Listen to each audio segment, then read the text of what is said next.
Welcome to digital classroom. তোমরা প্রত্যেকেই জানো ভোটের রেজাল্ট বেরিয়ে গেছে এবং নতুন সরকার আসতে চলেছে। এবার আমরা আশা করতেই পারি যে WBSSC group C and D এর রেজাল্ট খুব শীঘ্রই আসতে চলেছে। তাই প্রস্তুতি এখন থেকে শুরু করে দেওয়া দরকার। তাহলে চলো দেখি জোন ওয়াইজ কীরকম আমাদের কাট আপ যেতে পারে। যেহেতু কিছুদিন পরে রেজাল্ট, তাই কাট আপ অনুযায়ী আমাদের প্রস্তুতি শুরু করে দিতে হবে। দেখো, ভোটের উত্তাপ মিটে যাওয়ায় রেজাল্ট সামনে এসেছে, কিন্তু দেখো আসল লড়াই জীবনে। সেখানে সাফল্যের মানদণ্ড হলো নিজের কঠোর পরিশ্রম আর স্বপ্ন পূরণ। সেই লক্ষ লক্ষ স্বপ্ন এখন থমকে আছে স্কুল সার্ভিস কমিশনের ফলাফলের ওপর। অর্থাৎ রেজাল্ট আসার অপেক্ষায় অনেকেই বসে আছে। তাই এই সুযোগটিকে তোমাদের ভালোভাবে কাজে লাগাতে হবে। দেখো, মার্চে পরীক্ষা সম্পন্ন হওয়ার পর মে মাসের মধ্যেই রেজাল্ট আসার প্রবল সম্ভাবনা রয়েছে। 16 লক্ষেরও বেশি পরীক্ষার্থীর অপেক্ষার অবসান হতে চলেছে খুব শীঘ্রই। আশা করছি সরকার গঠন হওয়ার পর শীঘ্রই আমাদের রেজাল্ট আসতে চলেছে। দেখো, এটি কোনো অফিসিয়াল তথ্য নয়, এটি একটি সাধারণ বিশ্লেষণ এবং কাট অফ কমিশন পরীক্ষার ওপর তাদের অফিসিয়াল পোর্টালে প্রকাশ করবে। এটা শুধু আমরা একটি বিশ্লেষণ করছি। এর আসল কাট অফ তোমরা অফিসিয়াল পোর্টালে দেখতে পাবে। দেখো, আমরা জোন ওয়াইজ এবং কোন কাস্টের কিরকম কাট অফ যেতে পারে একটা ধারণা করেছি। দেখো, জেনারেল কাস্ট, জেনারেল কাস্টের নর্থ জোনে 42 যেতে পারে। সাউথ জোনে দেখো 41 বা তার আশেপাশে, ইস্ট জোনে 42 এবং ওয়েস্ট জোনে হচ্ছে 41। এসসি দেখো নর্থ জোনে হচ্ছে 29 থেকে 40।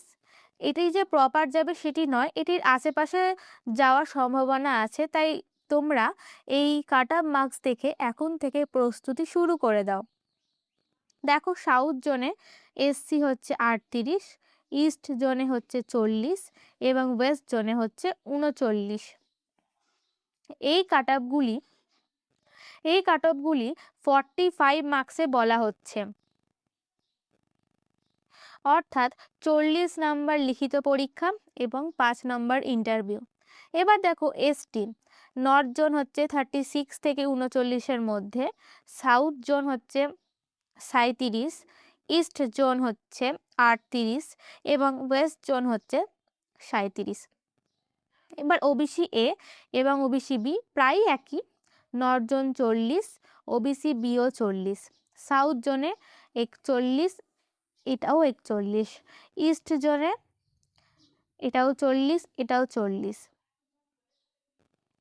এবং ওয়েস্ট জোনে দেখো এটাও 42, এটাও 42। ওবিসি এ এবং ওবিসি বি প্রায় কাছাকাছি কাট অফ যেতে পারে।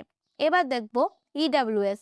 নর্থ জোনে ইডাব্লিউএস হচ্ছে 34+ বা তার আশেপাশে যেতে পারে। সাউথ জোনে দেখো 33 বা তার আশেপাশে। ইস্ট জোনে দেখো ইডাব্লিউএস 33 বা তার আশেপাশে এবং ওয়েস্ট জোন হচ্ছে 38। এবার পিএইচ দেখো 34+ হচ্ছে নর্থ জোনে, 32 সাউথ, 33 হচ্ছে ইস্ট এবং এটাও 33 হচ্ছে ইস্ট। তাহলে তোমরা নিজেদের কাট অফ অনুযায়ী এখন থেকে প্র্যাকটিস শুরু করে দাও, শীঘ্রই আমাদের রেজাল্ট আসতে চলেছে।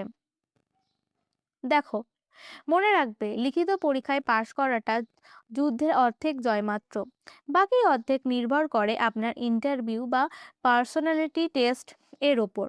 সময়ের অপেক্ষায় বসে না থেকে আজ থেকে নিজের সেরাটা দিয়ে প্রস্তুতি শুরু করুন এখন থেকে। তাহলে তোমরা অবশ্যই এখন থেকে ইন্টারভিউয়ের জন্য প্রস্তুতি শুরু করে দাও, কারণ রেজাল্ট আসার পর তোমরা সেই সময়টুকু পাবে না নিজেকে গুছিয়ে নেওয়ার জন্য। আমাদের আমাদের ইউটিউব চ্যানেলে তোমরা গ্রুপ সিডির ইন্টারভিউয়ের প্রস্তুতি ক্লাস দেখতে পেয়ে যাবে। এবং দেখুন কিভাবে নিজেদের প্রস্তুত করবেন।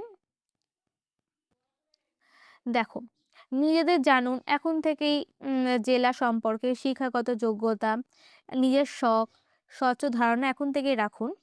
সাধারণ জ্ঞান এবং কারেন্ট অ্যাফেয়ার্স, সাম্প্রতিক ঘটনাবলী, পশ্চিমবঙ্গ সরকারের বিভিন্ন প্রকল্প সম্পর্কে আপডেট রাখুন, কারণ সামনে আমাদের ভোট গেল। এই বিভিন্ন প্রকল্পটা খুব ইম্পর্টেন্ট।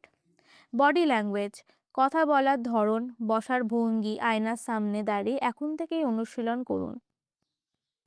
স্কুলের কাজ সম্পর্কে ধারণা রাখুন। গ্রুপ ডি কর্মীর দায়িত্ব ও কর্তব্যগুলো ভালো করে জেনে নিন, এগুলি এখন থেকেই করুন। রেজাল্ট আসার পর এগুলির একটি স্বচ্ছ ধারণা আপনাদের নিজেদের মধ্যে হয়ে যাবে এবং এটি আপনার ইন্টারভিউতে খুব সাহায্য করবে।